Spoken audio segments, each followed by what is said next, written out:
So we're now going to look at the application of a vent feature. So any flat surface that you have in your model can be used to apply a vent feature to. So I'm just going to start off with a random panel. Let's set it to be 100 square.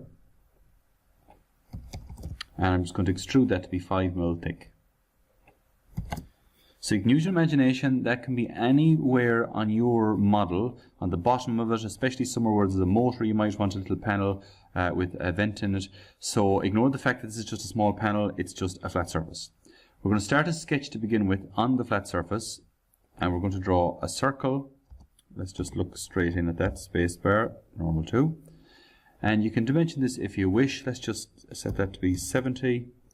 And I want a small circle in the middle that's going to represent the main bit of plastic in there. And I'm just going to put maybe 2 more in the middle. So let's just give those approximate dimensions. That's going to be 10. This is going to be 30. And this is going to be 45. Or 50, sorry. Double tick. 50. Now I want to draw a line straight up. In fact, this doesn't have to be a line. You can put a really fancy curved one on. I might even get a chance to do that in a second. So let's go with the circular pattern now, circular sketch pattern to save us some time. The center is going to be at the origin. Entities to pattern is going to be that line. And then let's just up that to 8 is fine. Now we're all set up for the vent feature. So what I've done is essentially draw this spiderweb vent shape. Now I can get up here and go to Tools, or rather Insert, Fastening Feature, Vent. And the boundary is going to be this outermost circle. That's where the vent is going to stop. And you can see it already gives us a preview. It cuts through the material. The ribs are going to be these lines.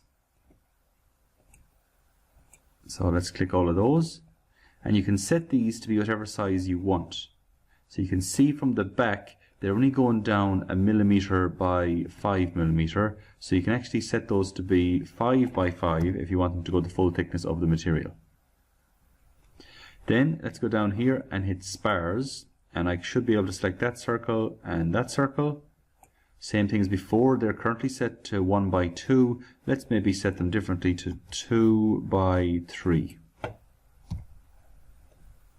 And finally, it's kind of irrelevant in this case because that circle is so small, but the fill-in boundary is that circle. It'll fill in any material inside that circle. So let's close that.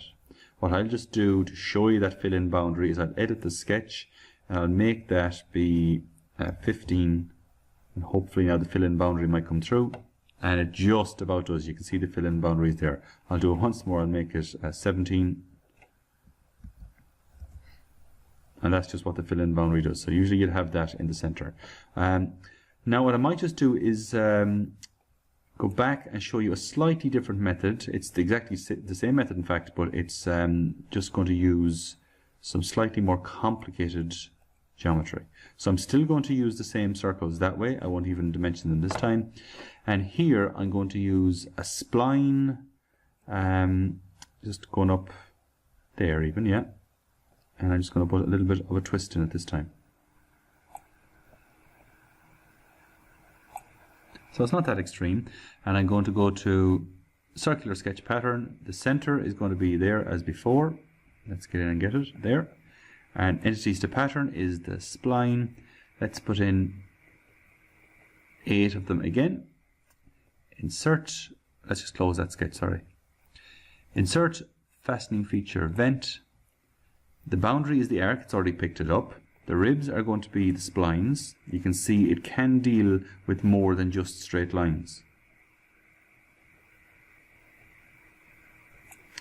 And the spars then are going to be these circles. And the boundary again is irrelevant almost because it's so small. And there you have it. So that's the vent feature. It's just a nice addition to a feature manager, and it actually looks nice and complicated for a model. You can still work with that by putting fillets or whatever you like on it, and I suggest you adding that to one of your models.